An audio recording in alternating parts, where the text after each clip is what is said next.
नमस्कार दोस्तों, एक और इम्पॉर्टेंट क्वेश्चन हमारे integrated non integrated accounting system के चैप्टर से। We have to discuss about the differences between non integrated and integrated system of cost accounting. देखते हैं इन दोनों के अंदर क्या डिफरेंस है। सबसे पहले तो पहला आधार बनता है सेपरेट अकाउंट्स का। Two separate sets of accounts books are maintain. दो अलग अलग तरह की बुक्स का सेट इसके अंदर बनाया जाता है। एक बनाया जाता है आपके कॉस्ट ट्रांजैक्शंस के लिए, दूसरा बनाया जाता है आपके फाइनेंशियल ट्रांजैक्शंस के लिए। लेकिन जो इंटीग्रेटेड सिस्टम है इसके अंदर क्या होता है, सिर्फ एक ही सेट बनाया जाता है to record both the cost transactions and financial transactions. और उस एक तरह की बुक्स के अंदर ही, एक ही सेट ऑफ बुक्स के अंदर ही फाइनेंशियल और कॉस्ट दोनों तरह के रिकॉर्ड्स मेंटेन करे जाते हैं। अगला है cost ledger. Cost ledger is maintain. यहाँ पर कॉस्ट शीट बनाई जाती है और यहाँ पर कॉस्ट शीट नहीं बनाई जाती है। फिर है कंट्रोल अकाउंट्स। कंट्रोल अकाउंट्स बनाए जाते हैं किसमें, कॉस्ट लेजर में, यानी कि कॉस्ट शीट के अंदर। और यहाँ पर जो कंट्रोल अकाउंट्स बनाए जाते हैं वो बनाते हैं जनरल लेजर के अंदर। आप जानते हैं जनरल लेजर के अंदर कौन सी जनरल एंट्री टाइप की सारी एंट्रीज आती हैं। फिर है हमारे पास प्रॉफिट और loss figures. There are two figures of profit and loss account. Profit हो या फिर लॉस हो, उसके दो तरह के अमाउंट, दो तरह की फिगर्स यहाँ पर देखने को मिलती है।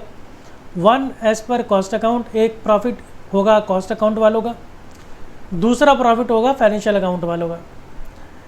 There is only one figure. यहाँ पर सिर्फ प्रॉफिट का एक ही, प्रॉफिट हो चाहे लॉस हो, उसकी एक ही फिगर देखने को मिलती है, क्योंकि यहाँ पर एक ही तरह के बुक्स बनाए जाते हैं, एक ही सेट ऑफ बुक्स बनाया जाता है, अलग अलग अकाउंटिंग नहीं की जाती है।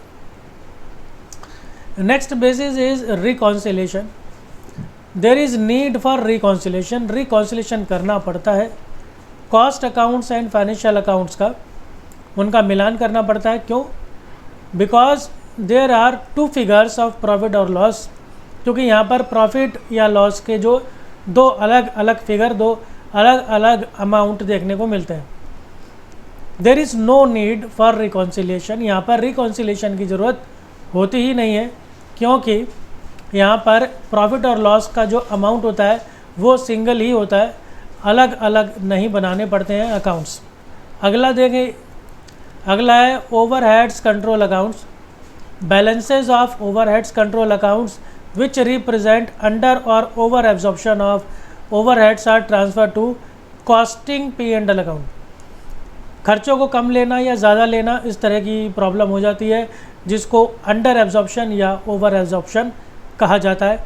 और ये जो डिफरेंस होता है इसको कॉस्टिंग P&L अकाउंट में हम ट्रांसफ़र करते हैं। Balances of overhead control accounts which represent under और over absorption overheads are transfer to P&L account. लेकिन यहाँ पर जो इनका डिफरेंस होता है उसको P&L अकाउंट में ट्रांसफ़र करते हैं।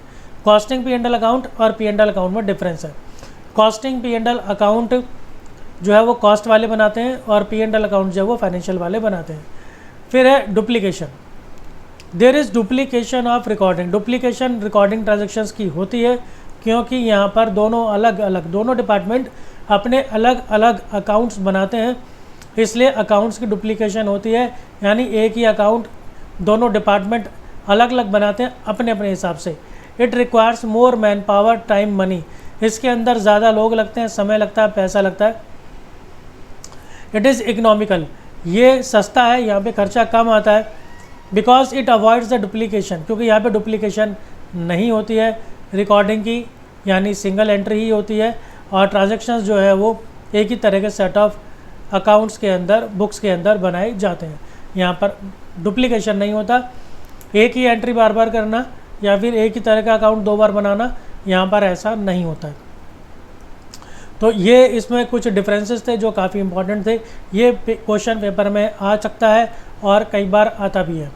इसको आपको ठीक से पढ़ना है, याद करना है, समझ के पढ़ना है। जुड़े रहिए इसी तरह की वीडियोज़ के लिए। मिलता हूँ आपसे अगली वीडियो में।